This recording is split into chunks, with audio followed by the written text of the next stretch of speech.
Találtam egy érdekes újságcikket 1943. december 19-éről. Ez a Jewish Telegraph Agency, egy svájci, tehát semleges zsidó újságnak a cikke. Beadvány sürgeti a magyar parlamentben a zsidó ellenes szabályok eltörlését. Zürich, december 19.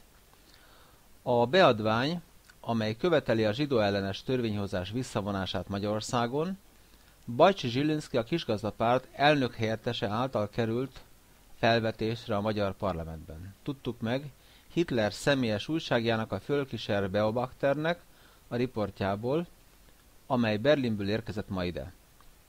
A magyar elnök helyettes Magyarország szégyenének nevezte a zsidó törvényeket, a magyar lelket meg kell menteni az összes antiszemita törvény hatályon kívül helyezésével. Eddig az idézet, amit mondott.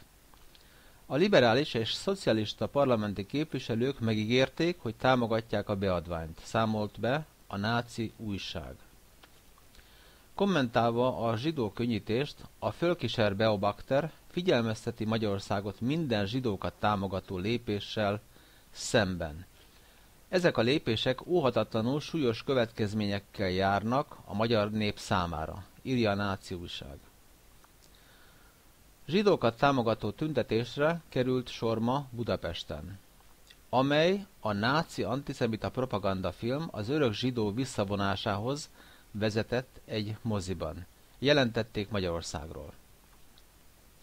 A nézők zsidó jelszavakat kiáltottak, felfordulást okoztak a filmszínházban a zsidó ellenes jelenetek alatt, és lehetetlenné tették, hogy a filmet továbbra is lejátsszák.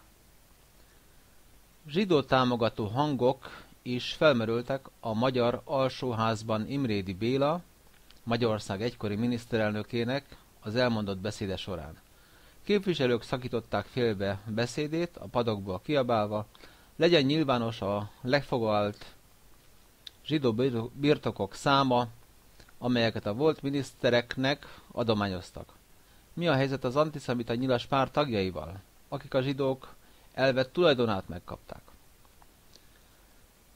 Hát eddig volt ez az újságcikk, és azt gondolom, hogy erre büszkének kell lenni, hogy 1943 végén, mikor máshol már elgázosították a zsidókat a környező országokban, addig Magyarországon pontosan 3 hónappal a megszállás előtt szimpátiatüntetés volt a zsidók mellett, és követelték a náci propagandafilm visszavonását.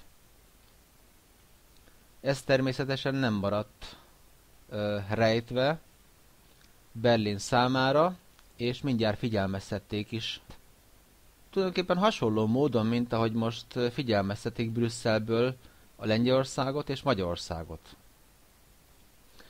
A zsidó törvényeket végül is nem vonták vissza, de mind a következő cikkből majd 1944. januárjából látjuk, hogy már nem tartották be valójában a zsidó törvényeket.